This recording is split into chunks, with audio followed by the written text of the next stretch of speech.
So mayroon tayo dito ngayong sira na Western Digital hard disk drive na 1 terabyte. Ang problema nito ay hindi na siya ma-detect ng ating desktop computer. So try natin, ko papakita sa inyo kung ano ang naging itsura nito. So dito mayroon tayong naka extend na supply cable 5 volts 12 volts na supply cable at saka itong SATA cable mula sa ating PC, mula sa ating PC. So try natin ditong i-plug itong ating Western Digital na hard disk drive. So tingnan natin kung ma-detect ba siya. Ngayon naka-insert na po ang ating SATA cable at supply cable ng ating hard disk drive. So kung makita natin dito sa ating PC, so wala po siyang na-detect na naka-insert na hard disk drive. So i-try natin itong i-reboot guys.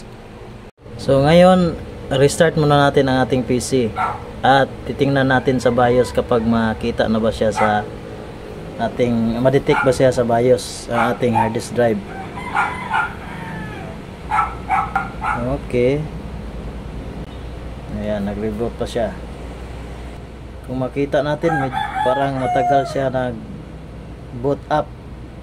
So siguro affected ito sa ating sira na hard disk drive. Ayan, nag-reboot na. Okay, nag-reboot na. Tingnan natin sa my computer kapag andun na ba siya. Okay, tingnan natin. Tingnan natin na-detect ba. Okay, yan. So, wala. Hindi na-detect. Ibig sabihin may problema ang ating hard disk drive. Tingnan din natin dito sa disk management. Ayan, the disk management. So wala tayong makita na ibang disk. Yan. Yan pa rin dalawa. Ito, anon. So not initialized. So ito yung may problema, yung disk to, yung hard disk drive na yan na Western Digital. So ang gawin natin yan ay tatanggalin muna natin, ibaklasin natin at try natin linisan yung mga connectors nya. Yun ang problema ng ating hard disk drive. At saka kung touch natin dito, sobrang init na portion ng board na ito. So ang gawin ko natin ngayon dito ay check natin kung anong possible na problema sa ilalim ng board nito. Baka sa contact lang to. So need natin ng ito, alcohol at saka itong cotton buds na to, no? Try nating linisan kung mayroon mga need na linisin dyan sa contacts nya. At pagkatapos ay try nating i-testing naman na ikabit sa ating computer. Ang unang gawin natin ito ay tatanggalin muna natin tong board. Check natin kung may anomaly ba dyan sa mga contacts nya doon sa loob, sa ilalim. So need lang natin ng screwdriver, parang star, no? Parang star yan, parang star siya, hindi makita. Basta T6 pala ito, T6 na screwdriver. So tatanggalin na natin.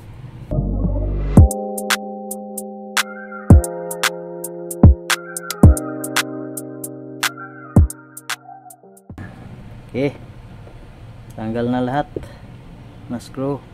So tingnan natin anong problema doon sa ilalim.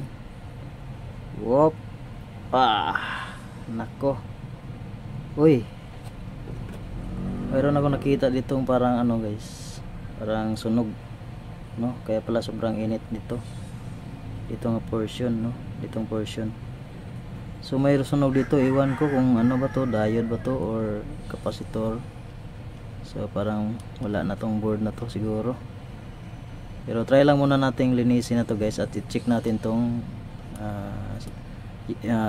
chip na to.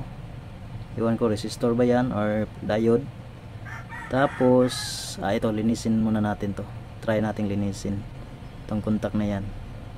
So dito yan nagko-contact yan papunta sa doon sa sa ano sa ilalim ito at saka itong contactor na to. So ang linisin natin dito, subok lang, try lang natin gumana ba siya, no? Pag hindi wala na, kailangan na palitan itong board na to. So iwan ko kung mayroon ba ito sa online, no? Shopee, Lazada.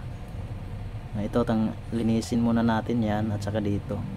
So ito mukhang dumi-dumi na to, siguro ito yung nagsimula ng problema na at nasunog itong diode or capacitor ba yan, ewan ko, tingnan pa natin yan. Okay, so linisin muna natin to. So first is lagyan natin ng alcohol.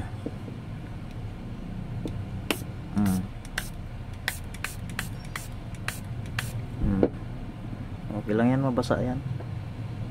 Yan, linisin muna natin. Sana gumana pa to, no? Pero parang sunog na to din ang board na to, guys. Malabo na to na gumana pa. Sayang yung 1 terabyte natin na Western Digital na black. Parang wala, hindi natanggal. Parang nangalawang siya. Siguro dahil yan sa sunog.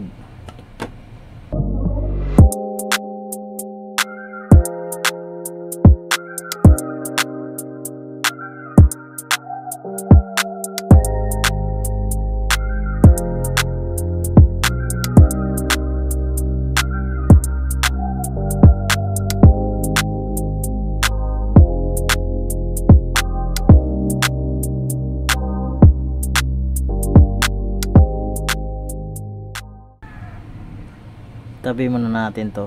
Ang isa naman, so ito naman linisin natin to. Tanggalin lang natin yung mga alikabok. Yan, yung terminal na yan at saka dito, no?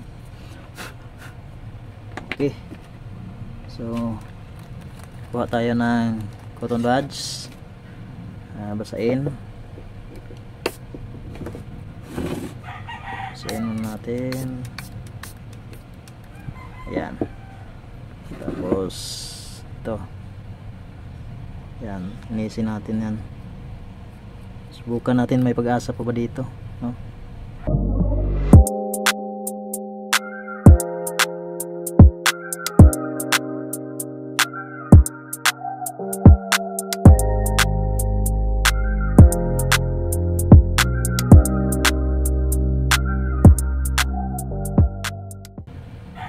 Ayos na yan. Try natin ikabit. Try din pala natin munang lilihain ito, no? Parang may mga itim-itim pa siya, oh. So lihain muna natin.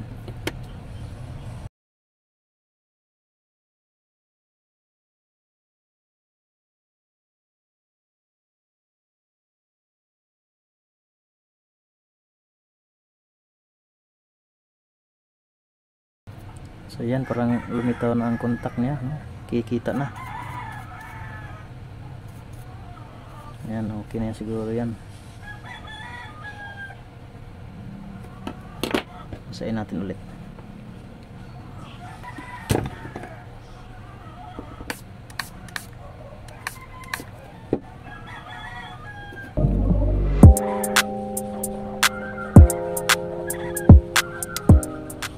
Medyo malinis na. So, okay. Ayan, nandun. Malinis naman to. Ito parang okay na to, guys. So kabit na natin. Bago natin i-check itong parang sunog na diode, kabit muna natin to. Subukan natin kung anong makikita natin sa ating monitor, sa ating CPU.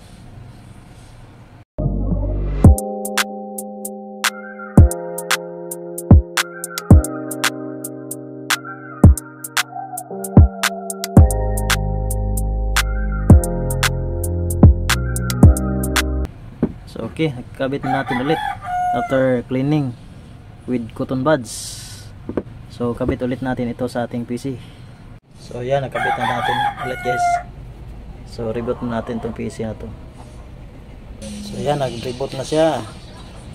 So check natin yung my computer. Oops, tingnan natin kung na-detect ba siya. So wala. Ibig sabihin hindi gumana ang ating cleaning. So hindi gumana. Hindi nakita ang hard disk. So yun, nakita natin.